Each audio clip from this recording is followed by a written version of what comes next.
Hi guys, one of the questions I get the most often is how do I start investing? We're going to talk about it next. Firefighter Financial Toolbox.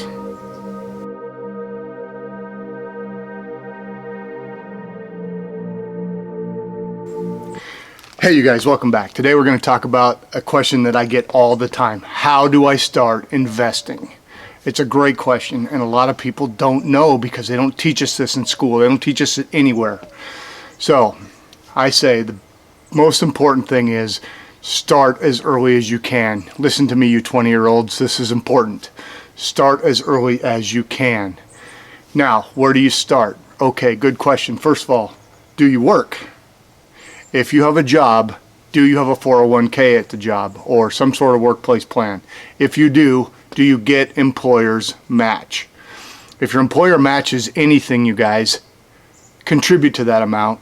So let's say, for example, your employer matches the first 3% of your salary. So if you contribute 3% of your salary, they're going to give you $1 for every dollar you put in. That's free money. There is no better deal. Even if they only give 50 cents on the dollar, it's still, you put in $3, they give you $1.50. It's a pretty good deal, right? Okay, so if you get the match, that's the first thing you want to do. Get the match. So what about if you don't get, what if you don't have a workplace plan or you don't get a match? So if you're starting out and you're young, you're probably not making a ton of money. My idea is start a Roth IRA. Now remember, for a Roth IRA, for any kind of IRA, you have to have earned income. That means you have to have money that you are paid to from some kind of job. If you don't have earned income, you can't contribute. That's important to think about. Okay, so the next question when I say, okay, start a Roth, where do I start a Roth? I don't know. Well, you have a lot of options out these days. When I was first starting, there weren't so many options. Now there's a ton.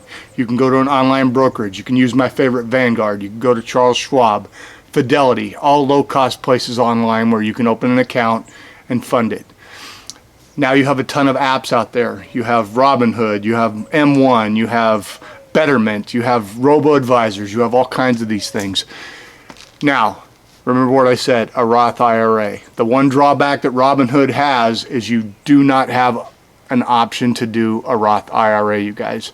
Think about that. You want the tax protection whenever you can do it. So, I'm not saying don't use Robinhood. I'm saying do it after you've funded something that you can use a Roth for. You might use M1 Finance. You might use, Acorns has an option to do the Roth. There's several. Betterment does. Now, the next question I usually get when we get this far along is, should I invest in stocks or what? So, there are people out there that know how to do their homework, investigate a company, and pick a good stock. But it's hard, and here's the deal. If you put all your money into one stock and that stock does bad, guess what? You have all your eggs in one basket, you lose all your money. When you're first starting out, you guys, it's easier to either start with an index fund or an ETF.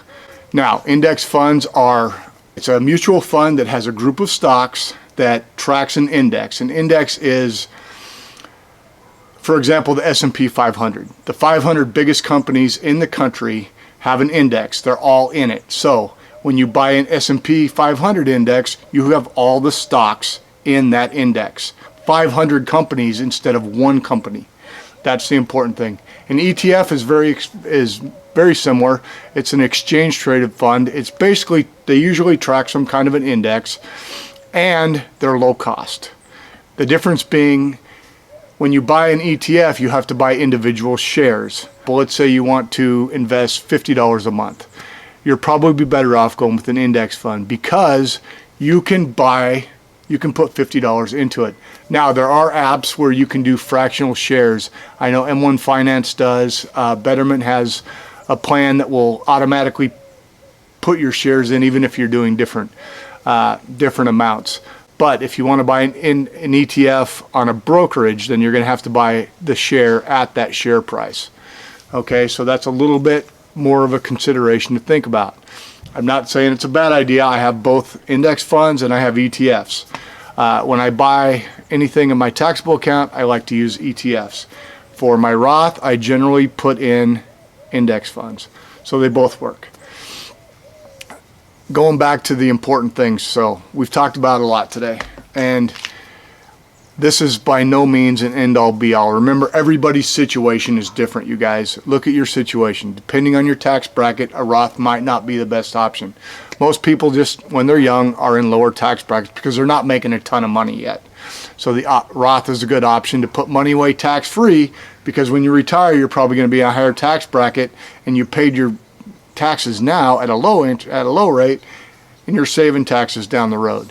Now, remember what I said about the workplace plan. If you have a 401k and your employer matches, you guys, you got to do that first. Get the match, whatever that is. Then if you have extra money you want to invest, that's great. Put that into a Roth. Remember, there's options, online brokerages, apps, all that kind of thing. Remember to always use tax advantage space first. You know, your 401k generally is tax deferred because it's goes in pre-tax. Remember, whatever your employer matches, that money is always going to be pre-tax, but it's still free money, so you have to do it. If you have any questions about this stuff, you guys, put them in the comments. Give me a like if you enjoyed this. Smash the subscribe button. Helps the channel. If there's anything else you have questions about, put them in the comments. If you have an idea for a video, let me know. I will make it. All right. Until the next time. We'll see ya.